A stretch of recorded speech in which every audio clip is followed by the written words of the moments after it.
அஸ்ஸலாமு அலைக்கும் வரஹ்மத்துல்லாஹி வபரகாத்துஹு. ஹவுலுல் கௌசர் என்ற நீர் தடாகம்.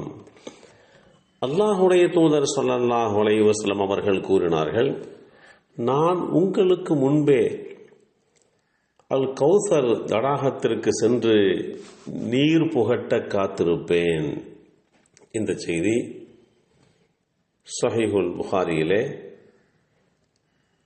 6589 என்ற எண்ணிலே பதிவு செய்யப்பட்டிருக்கிறது. அல் கௌசர் என்னும் என்னுடைய தடாகத்தின் விசாலத்தன்மை யமன் தேசத்தில் உள்ள சன்ஆவிற்கும் மதீனாவிற்கும் இடையான தொலை தூரமாகும். இன்று நபி ஸல்லல்லாஹு அலைஹி வஸல்லம் அவர்கள் அந்த தடாகத்துடைய விசாலத்தன்மை குறித்து சொன்னார்கள். அதே வேளையிலே அந்த தடாகத்தில் இருக்கக்கூடிய கோப்பைகள் குறித்து அல்லாஹுடைய தூதர் ஸல்லல்லாஹு அலைஹி வஸல்லம் அவர்கள் தடாகத்தில் வைக்கப்பட்டுள்ள கோப்பைகள் நட்சத்திரங்களை போன்று காணப்படும், பிரகாசமாக இருக்கும் என்று தெரிவித்த இந்த செய்தி ஸஹீஹ் புகாரியில் 6592 என்ற எண்ணிலே பதிவு செய்யப்பட்டிருக்கிறது.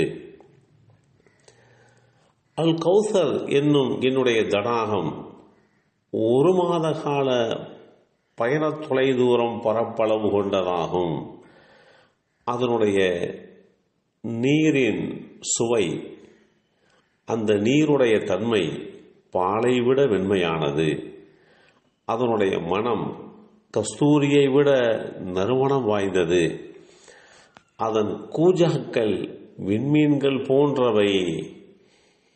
யார் அதன் நீரை அருந்துகிறார்களோ அவர்கள் ஒருபோதும் தாகமடைய மாட்டார்கள். அப்துல்லாஹ் இப்னு அம்ர் ரலியல்லாஹு அன்ஹு அவர்கள் மூலமாக அறிவிக்கப்பட்டு ஸஹீஹ் புகாரியில் 6579 என்ற எண்ணிலேயே பதிவு செய்யப்பட்டிருக்கிறது.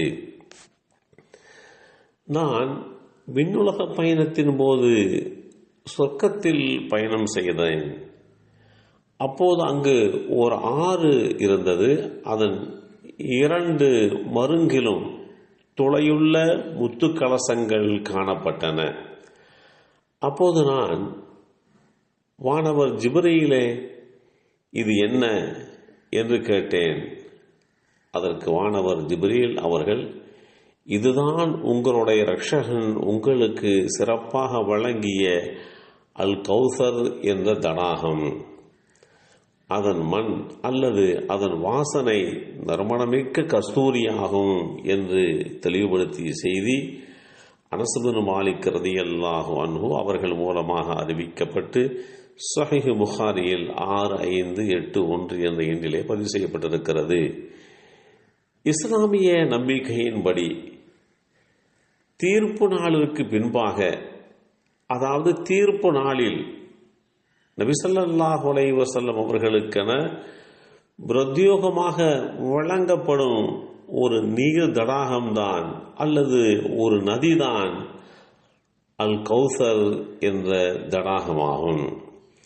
நாளை மறுமை நாளிலே மக்களெல்லாம் கடுமையான தாகத்தால் தவித்து போயிருக்கின்ற போது, எவ்வளவுதான் தண்ணீர் குடித்தாலும் தாகம் தீராதோ என்ற நிலையில்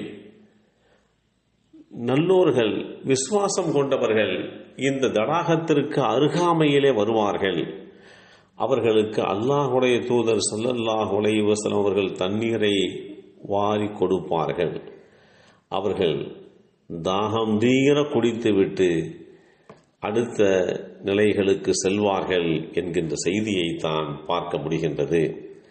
எல்லாம் வல்ல அல்லாஹு தஆலா புனிதமான கௌசர் என்கின்ற அந்த தடாகத்திலே நீர் அருந்துகின்ற பாக்கியத்தை நமக்கும் நம் சந்ததிகளுக்கும் வழங்கி அருள் புரிவானாக.